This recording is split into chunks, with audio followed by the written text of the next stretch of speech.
Hi. Hello, and welcome to day 7 of my 30-day IG challenge. So today is day 7. I managed to go every day live for 7 days straight. Wow. Okay, so I know I've had quite a few rather long live videos. Believe me, I do not go into any of these videos planning how long it's going to take. I just have some points that I want to be able to cover, and I just try and speak for as long as I think is necessary to get the point across. Okay. So, but today I really am going to try to make it a little bit shorter because I actually have to get out of the house soon for another appointment. So today I'm going to be talking about something a little bit less, I guess, intellectually heavy, but something that we all will have experienced. And I hope this is going to be a comforting message for those of you who keep wondering why you're not making more progress in the interior journey. Okay, so my earlier videos from, day 1 to day 6, I've been trying to highlight why it's so important to make the interior journey and what are some aspects to be aware of. And I mentioned before also that when I share these principles, they are principles that I have experienced, gleaned, pondered, reflected upon, and refined for pretty much almost 3 decades, right? Because I think God just created me to be that kind of person that likes to ponder and reflect on experiences and to try and understand what's going on. So here's one dimension of the interior journey that I've always struggled with, but which has been so liberating when I finally get it. Okay. And this is about timing, grace, and readiness. Okay. Timing, grace, and readiness.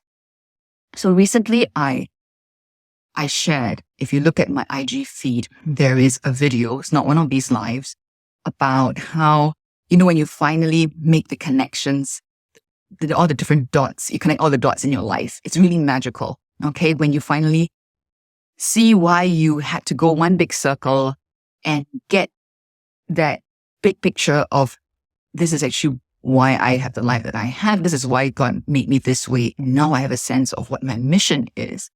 It's an incredible feeling, right? So, this client shared with me that it's taken her basically more than 20 years, okay? Like from the beginning of, this arc of her journey. And I am very privileged to be here at kind of like the tail end of this particular arc of this 20 odd years to help her recognize, string together, like all these disparate dots to help her make the connections that she needed to make for her life to kind of make sense. Now, all the ingredients were there, right?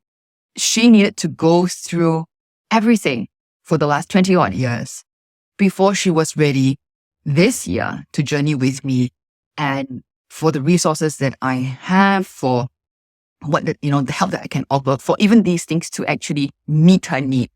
It wouldn't have worked a year earlier. It probably wouldn't have worked 2 years earlier. In fact, when we had our last conversation, this client said she wants to go back and read The Alchemist, right? This novel, The Alchemist by Paulo Coelho. And it's because she said it's been so long since she read it, she said, but she remembers that the protagonist of the story, Santiago, seemed to have ended his whole quest and journey back where he started. And I said, yeah, it is. It's actually my husband's favorite book, right? Because it is about that quest to find our heart's treasure, the quest to discover who we are. And in the story, Santiago had to go through so many different experiences of gain, of love, of loss, of heartbreak, of searching for, in some sense, what he's not sure he can ever really discover. And then finding things he did not expect to find. And at the end of the journey to discover that he had what he needed all along. It was back where he started, at home, where he was. In some sense, what he needed or what, his treasure was where he started. But if he had not gone on that entire journey, he would not have been able to recognize the treasure that he already had. And he's not the same person, right? The same person before the start of the journey and the person who has gone on that whole quest is different. Give you another example. If you're familiar with Lord of the Rings, right? Whether it's the book or, the novels or the movies. I can give you the example of, one of the hobbits, right? Let's say Bilbo Baggins from The Hobbit. The Bilbo Baggins that was in Bag End, right, in Hobbiton, before he went on all these adventures, in some very deep sense, is a different person from the one who had come home from all those journeys, right? And although in some sense, the same person could only discover like who he really was, who he really is in making the journey. But in another sense, it wasn't something outside of the person that is discovered as a treasure. It's always something that is carried within the character, within the protagonist. Now, you and I, we are all also protagonists in our own story, right? And sometimes, depending on which part of our life story we are in, depending on which part of the journey we are in, it can really feel like nothing is happening. It can feel like, we're just really stuck and everything's just really dark and we don't know how to take the next step. Then there are other times, at another point of our journey where many things are happening. It suddenly feels like spring and a lot of growth is happening, a lot of healing is happening. And then those times, it is a completely different experience. And the thing about us is, I think all we see is the current season that we're in, and we kind of extrapolate, maybe fear or expect that the rest of the journey is going to feel like the current one. So whether we are in a season of like nothing is happening, everything is dry, I'm just stuck, or I'm growing really fast, and I think now I've gotten it, and it's going to be like this for the rest of my life. Things are going to be amazing. God is going to be always very communicative with me. And then we find a bit later on, oh no, we're back to another season of being stuck or, of things being really dry. So timing is in some sense really, really everything. Okay. And timing both in terms of God's timing and our timing. There are these two dimensions, right? For someone who has a relationship with God or desires to grow a relationship with God, there are always these two dimensions. There is what we can do, our part, that we can try to respond, but there's also this big unknown, which is God's timing, God's intent, God's purpose. And because we can't see that other dimension, we can often feel really frustrated or disappointed, or sometimes even a bit hopeless. But what I have discovered is, when I don't have that security within myself and I feel like I don't know what I'm doing, to the extent that I am building that secure attachment with God, I find I can slowly become more able to rest in the security that it's okay for me to wait. Okay. Now, but this growth in becoming more secure, the process of the growth it feels very difficult. It feels uncomfortable. We often have to feel like we're pushed beyond our limit or right to the limit that we have. Okay. Patience is often grown by suffering, right? Humility is often grown by experiences of failure and being maybe humiliated. The process of growth is often very uncomfortable in order for us to receive that thing that we pray for. So God often answers our prayers, not in the way we would like, perhaps, but sometimes, or a lot of times, I found when we are really struggling is actually when God, in some hidden way, hidden from us, is answering our prayer. Now, timing. I don't know if you've ever experienced this arc. Okay, so for me, I mentioned in my earlier story, in day one, the part of, or day two, sorry, part of the pattern of my brokenness is that I'll get really attached to someone, right? A friend, or it could be anyone, but there's this pattern of getting really attached to someone, pouring my life, wanting to invest my energy to help someone.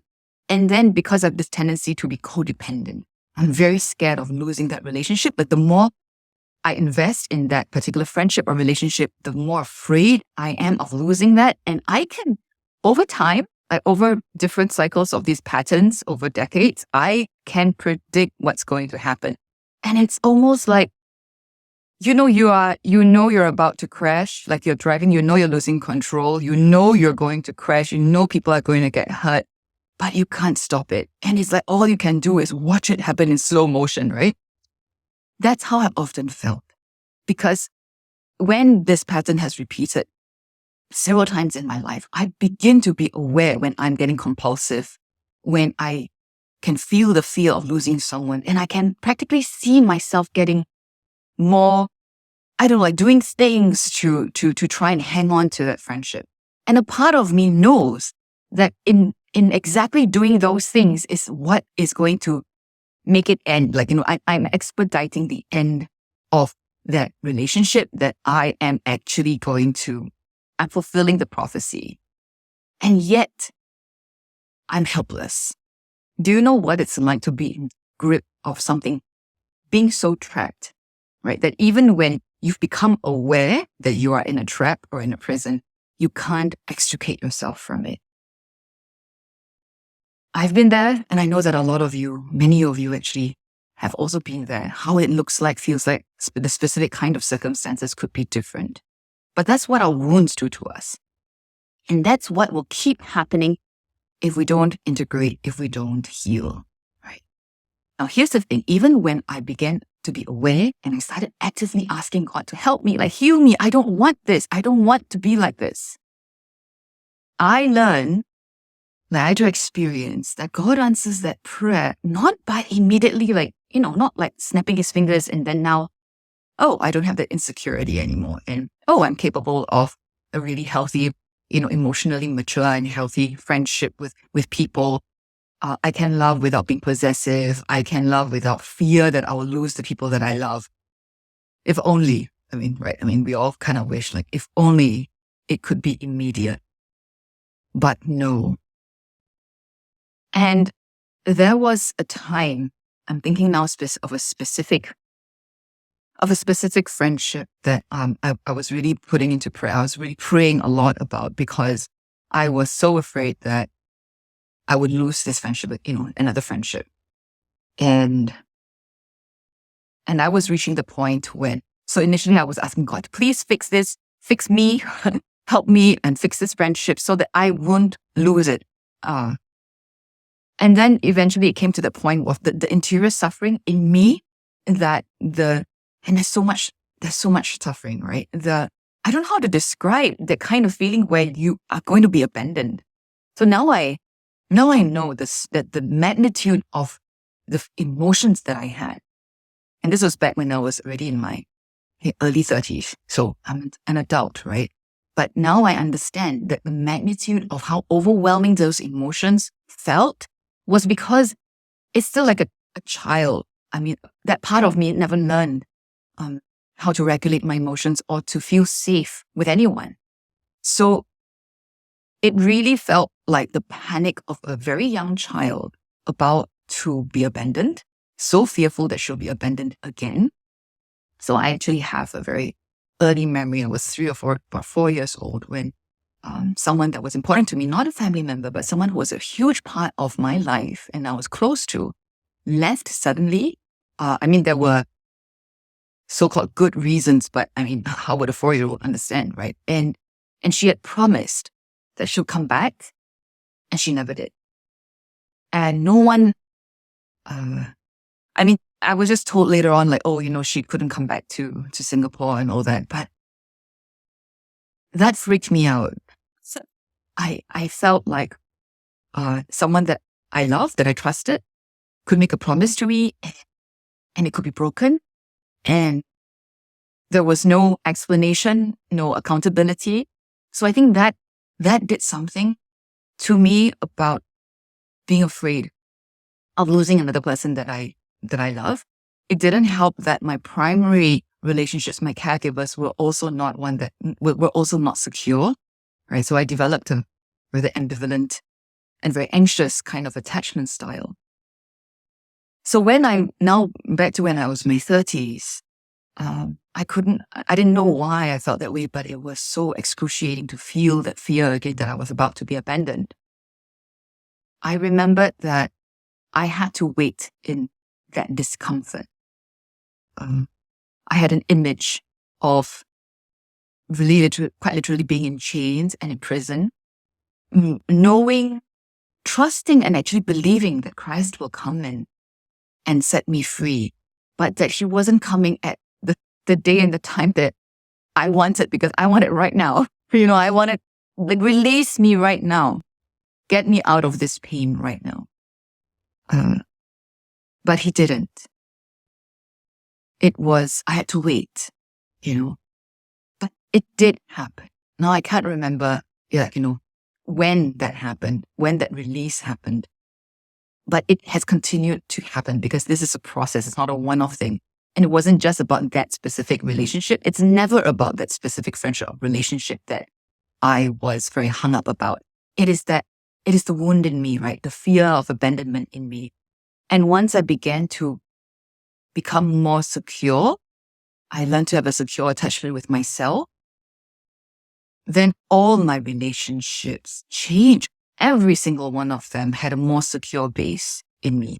But I couldn't determine when that was going to happen. I could only, on my part, be committed to do what I needed to do, what I could do.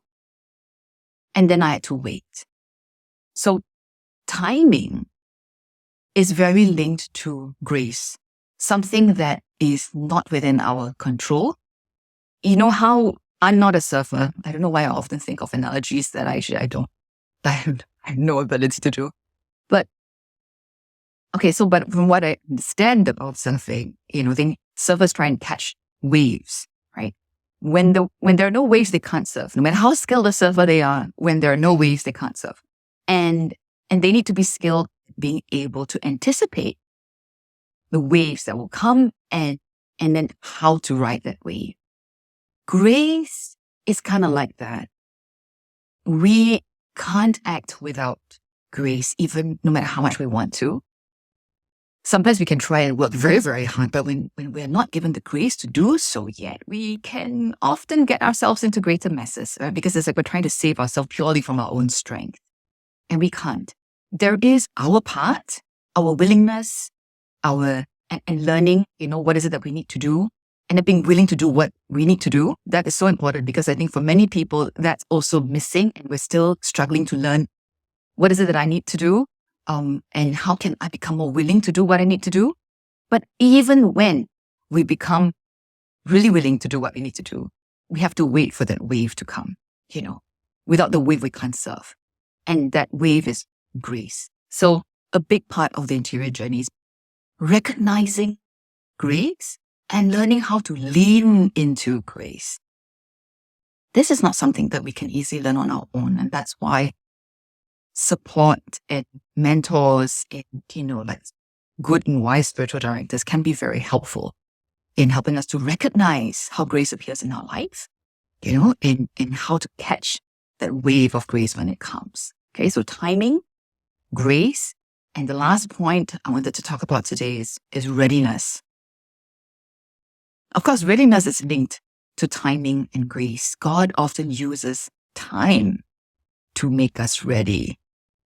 Have you ever noticed how, although we hate the suffering that we have to go through, although we really hate sometimes, many aspects of our life, but yet how little action we actually really take that will help us? Most of our energy is in just coping or running away from the pain. And that's normal as in that's what really happens to most of us, especially when we've picked these patterns up as a kid. Right. It was adaptive when we were younger to learn how to numb ourselves from the pain, to distract ourselves from the pain. But as we get older and we understand that, we can be free, or we can be freer than we are now. But in order to be free, there are actions that we need to take. Why is it that so few of us actually take action? Why is it that we still continue with our maladaptive coping mechanisms? Well, there are many factors. Okay. I'm not even talking about complex trauma yet and how that can really impact our agency. That's one of the factors. But even with that, even taking into consideration all the ways in which we may be trapped and we may be unfree, okay, because we really are unfree, there is a readiness that continues to build slowly within us. Sometimes it requires us to hit some version of rock bottom. I can say that if you haven't yet taken the actions that you know would help you, it may be that, you're still able to tolerate the pain that you're in. I haven't seen anyone who is desperate enough, who finally is fed up with the state of their life, not take action. In fact, the client that I was talking about earlier in this video, she shared with me that, 4 years ago, she was in another posting in her career, and she thought at that time that was like rock bottom. She said actually now she realizes that it wasn't, like, in the more recent time, it was a rock bottom, right? But back then she says, it was really bad, but there were enough positive things that kind of made her feel like, yeah, I can hang on. And so she just tried to use all the usual skills and ability and coping mechanisms that she had in the past to try and make things better. But then when she entered a current posting, she, eventually she said this was rock bottom and she was ready to give up, right? She was ready to just leave the career and quit a job. Something about the last couple of years made her willing to look where she didn't look before, to attend classes that she never attended before, to really seek help, right? And so she was sharing with me that she was talking to a couple of her good friends, sharing, that she's been going for coaching. And they thought, wow, but that's like a heavy investment to make really just for coaching, right?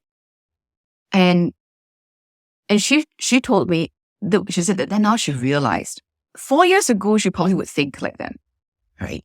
Because the issue and the problem wasn't urgent enough for her. It didn't feel urgent and important enough for her to go all in.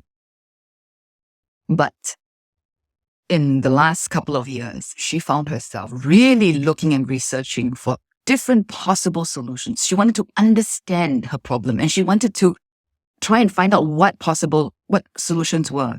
And as she picked up clues along the way, so one of the clues she picked up was leader spirituality, which was a course that I taught online. And she said that when she went for that course, one thing that she realized was the issue that she had was not about leadership. She was struggling in her position as a leader at work, but she realized that it was something deeper about her core, about her identity. And it took her still, since taking that course, I think about another year before she decided that she wanted to work with me, like for me to coach her. She looked for other solutions too. She looked for other coaching solutions, leadership solutions, personal coaching solutions. But now she had the lens of, I need something that addresses my core. I need something that helps me to understand who I am, not just how to do things better, not just how to be more skilled or be more confident, not just how to, let's say, resolve conflict better or lead or manage people better, because these are all still external, right? And she had understood that there are these layers of life, and that all these things about skills and technicality, technical skills, were dealing with the outside layer. Maybe at most they may teach her to connect with the inner layer of her own emotions better, her own thoughts better. But she has become aware. There's a hunger that's arisen in her that she needs to know who she is at the core. And so that, combined with just being at rock bottom, propelled her to really take action. So she is a great example, for me, that she is probably one of, everybody's really busy in Singapore. We're all very busy. We're all very pressed for time. We're all very compressed. And she is as well. And I think she's one of the ones who was also in the worst situation because she was struggling to wake up every morning to go to work. And work was eating up even her weekends, and then she still had church duties as responsibilities. But somehow, with all that, she could find and make time and make space for this journey. she was very honest with me. She said at first when she saw, the program that I offered, she said, oh, that's quite a lot of sessions. Like, I don't think I have time. Right. But when she became ready, all she needed to do was take it one day at a time. That's what we all do, right? When we are ready, we don't worry so much about how we're going to accomplish the journey, how we're going to make that journey.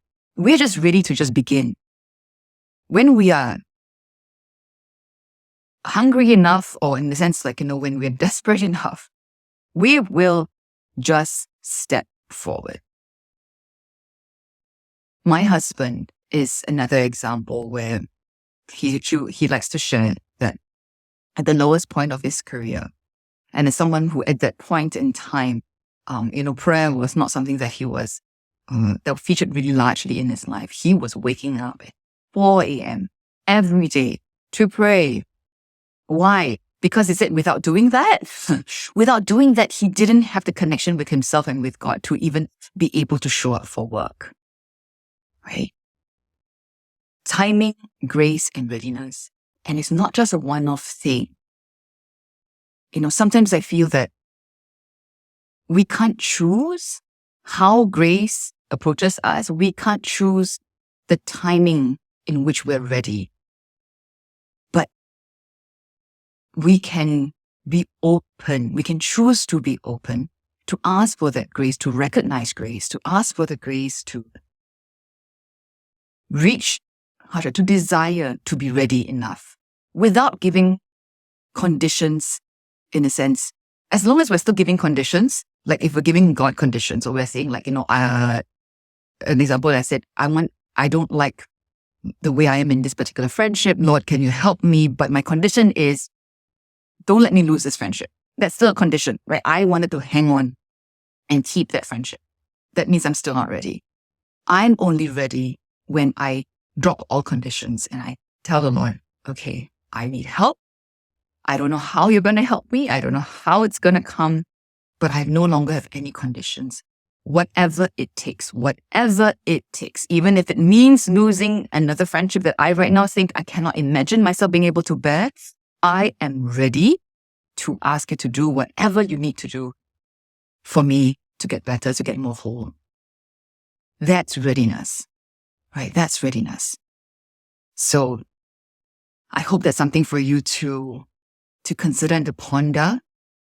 Timing, grace, and readiness. How aware are you of these components in your interior journey? Are you struggling with any of them? And if you are, I just invite you to be aware and to maybe ask for that grace, to be open to grace, to be able to wait for the right timing to come, and for the grace to become ready, even if readiness, I almost want to say an expletive now, even if readiness often feels like, okay, to reach a point where you no longer ask or give any conditions to God or in order to change. When you say, I will try anything, I will do anything to become more whole, to heal and to become more integrated. That is readiness. That is readiness. And I pray and hope that that point will come for you soon, because as horrible as the experience may feel like, that is the start of liberation. All the good, amazing things of liberation, of growing in authenticity and wholeness comes after that point. Okay. And then it's something that we renew, of course, over time, to continue to be ready, continue to wait, and continue to be open and respond to grace. So take care. I hope you enjoyed today's sharing, and I will come back and talk to you tomorrow.